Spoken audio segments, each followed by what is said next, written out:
Ces bibliothèques, nous les avons réalisées en partenariat avec une association qui s'appelle Les Abeilles Solidaires, représentée ici par sa présidente, mademoiselle Amissam, que nous remercions au passage.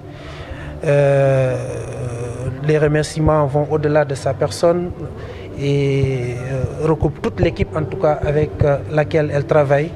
Parce que les bibliothèques, au-delà du rôle d'accompagnement du système éducatif, ce sont des points d'accès à l'information. Quand on dit point d'accès à l'information, c'est pluriel. Ce n'est pas uniquement destiné aux élèves, ce n'est pas uniquement destiné aux étudiants. Nous avons dans le milieu des agriculteurs, nous avons dans le milieu des éleveurs, nous avons dans le milieu des entrepreneurs, nous avons dans le milieu en tout cas divers usagers qui peuvent en tout cas trouver un minimum d'informations qui peut les aider, qui pourrait en tout cas les aider à prendre les bonnes décisions dans le domaine qui les concerne ou à s'améliorer. La bibliothèque aussi, c'est un moment, c'est en tout cas un outil qui participe à la formation du citoyen. Au-delà de ce que l'élève peut avoir ici comme ressources documentaires, la bibliothèque, c'est un moment où on partage à travers des conférences, à travers des théâtres, etc., sur des thèmes qui intéressent la société, sur des thèmes qui intéressent la communauté. Adèle enseigne que nous pensons qu'aujourd'hui, c'est un pas important qui a été fait par la commune, à travers les partenaires qui sont là, en tout cas pour aider à mieux conscientiser les populations, pour aider à faire des Ngoundianois, des citoyens modèles qui seront au diapason de ce qui se passe au monde, qui pourront en tout cas relever les défis de demain. Aujourd'hui à Ngoundiane, nous avons participé à la mise en place de 2 bibliothèques.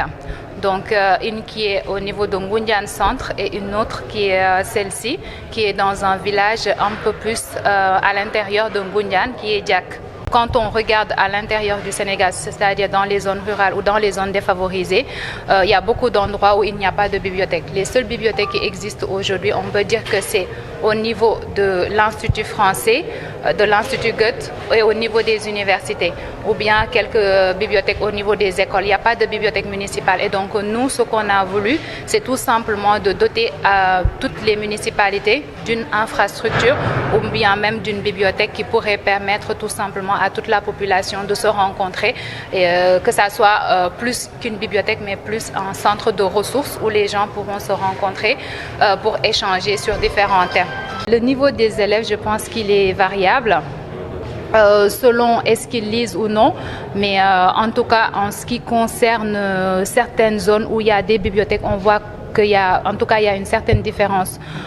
Donc aujourd'hui, nous, notre but, c'est tout simplement d'installer des bibliothèques pour que les enfants ou les élèves, que ce soit des lycéens ou des étudiants, puissent en tout cas trouver de la documentation qui réponde à leurs besoins, mais qui leur permettent également d'améliorer leur niveau scolaire. Par bibliothèque, à peu près, il faut compter dans les 3,5 millions, c'est-à-dire pour le transport, les étagères, etc. Donc en partenariat avec les communes, sachant que nous, on apporte également de notre association et la commune également participe parce que c'est un partenariat. Notre but, c'est tout simplement de mettre en place des bibliothèques solidaires dans les collectivités territoriales, mais également d'appuyer le système éducatif et le développement territorial. Donc voilà.